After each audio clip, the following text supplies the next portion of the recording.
Hello dear, कैसे हैं आप लोग। This is Shashikant Kumar from IIT Madras. So आज का सेशन हमारा काफ़ी इंटरेस्टिंग होने वाला है, काफ़ी अमेजिंग होने वाला है। हम आज एक ऐसे पॉइंट का डिस्कशन करने वाले हैं जहाँ पर बहुत सारी किताबें इसके बारे में बात नहीं करी हैं। टेक्स्ट बुक्स, रेफरेंस बुक बहुत इसके बारे में बात नहीं करे हुए हैं और एक काफ़ी इंटरेस्टिंग पॉइंट है। जैसे जो डिस्कशन का पॉइंट होने वाला है वो डिस्कशन का पॉइंट ये है, किसी स्फेरिकल मिरर का क्या फोकस एक पॉइंट होता है।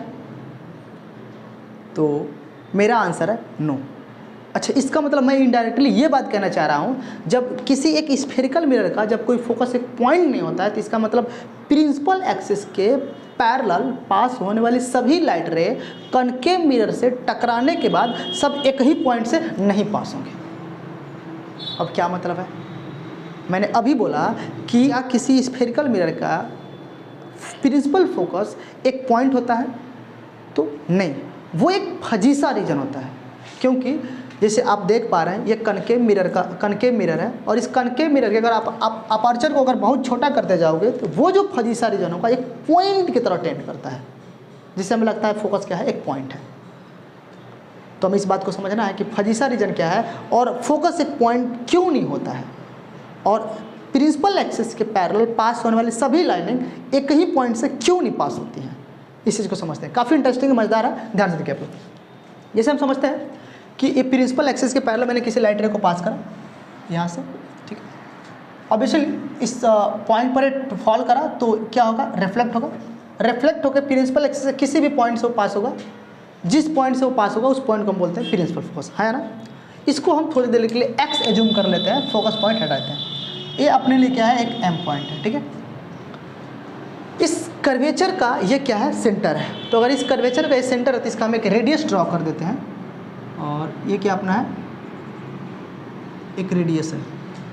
इस कर्वेचर का ये क्या है, रेडियस है, और ये इंसिडेंट रे जिस पॉइंट पर फॉल कर रही है उस पॉइंट के लिए ये नॉर्मल की तरह भी काम करेगा। यानी कि आपने इस बात को समझा कि ये इंसिडेंट रे जिस पॉइंट पर फॉल करेगी उस पॉइंट पर ये रेडियस इस कर्वेचर का एक नॉर्मल की तरह फॉर्म कर, नॉर्मल की तरह क्या करेगा, बिहेव करेगा। क्योंकि आपको ये पता है कि सर्कल अपना होता है, अगर हम सेंटर से कोई भी रेडियस ड्रॉ करेंगे तो ये इस पॉइंट पर एक नॉर्मल की तरह बिहेव करता है, ठीक है। तो आगे बढ़ते हैं, यहाँ तक तो ठीक है, आगे बढ़ते हैं।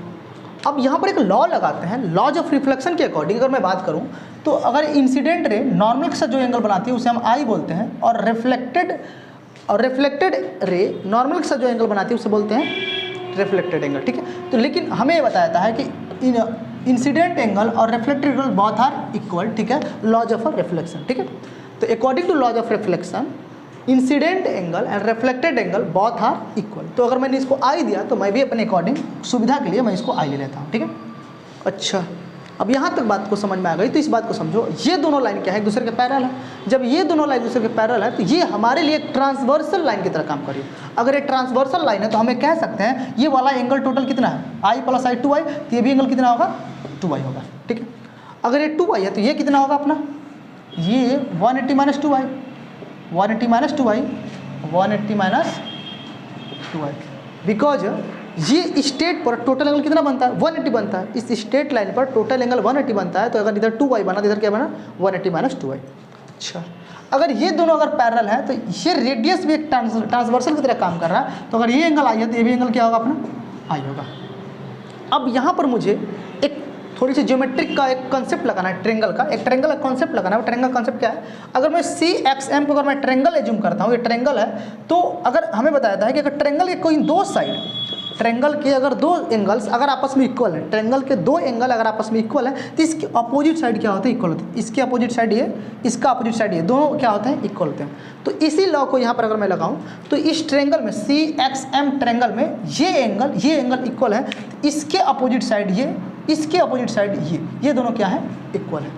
और ये लॉ उन सभी लाइट रे के लिए वैलिड है जो इसके पैरेलल पास हो रही हैं और टकराने के बाद प्रिंसिपल फोकस से पास होंगे। तो आप इस लॉ को लगाकर वो दो साइड क्या कर सकते हैं, इक्वल कर सकते हो। यहाँ तक समझ में, ठीक है, ठीक है, आगे चलते हैं। अच्छा, आगे बढ़ने से पहले एक और कॉन्सेप्ट समझ लेते हैं जो काफ़ी इंटरेस्टिंग होगा, ये समझ लेते हैं। ये अपना क्या है, एक सर्कल है। अब इस सर्कल है तो इसका एक सेंटर होगा, और सेंटर से अगर किसी आप लाइन को अगर सर्कल के किसी भी पॉइंट पर ज्वाइन करते हो तो ये सभी लेंथ आपस में क्या होते हैं, इक्वल होते हैं। ये बात तो आपको बेसिक पता है। लेकिन अगर मैं ये सर्कल है, सर्कल का सेंटर छोड़कर अगर कहीं मैं यहाँ पर पॉइंट एजम कर लूँ और यहाँ से किसी एक लाइन को सर्कल के किसी पॉइंट पर ज्वाइन करूँ, तो क्या ये सभी लेंथ इक्वल होंगे? नहीं होंगे ऑब्वियसली, क्योंकि ये सभी लेंथ क्या है, आपस में डिफरेंट है। इसी फर्दर हम इसी कॉन्सेप्ट पे करने वाले, यहाँ पर यूज करने वाले हैं, और आप इस बात को समझना, ठीक है। तो मैं समझ रहा हूँ, यहाँ तक बातें समझ में आ गई, ठीक है। तो मैं इसे मिटा देता हूँ, ये अपने लिए एक रफ डायग्राम हो गया, ठीक है। अगला बात करते हैं, जैसे कि हम एक और ऐसा डायग्राम बना लेते हैं समझने के लिए, ठीक है। This is a concave mirror, this is a concave mirror and this is a principal axis, और ये अपना सेंटर ऑफ कर्वेचर हो गया, और ये क्या अपना है, पोल है, ठीक है। अब इस प्रिंसिपल एक्सिस के पैरेलल मैंने एक लाइट रे को इसे करा, इंसिडेंट कराया इस पॉइंट पर, और इसके बाद ये रिफ्लेक्ट हुई और प्रिंसिपल एक्सिस के किसी एक पॉइंट से पास हुई। जहाँ तक हमें बताया जाता है कि वो पॉइंट फोकस होते हैं, लेकिन अभी फिलहाल के लिए मैं क्या कर लेता हूँ, इसे एक्स मान लेता हूँ।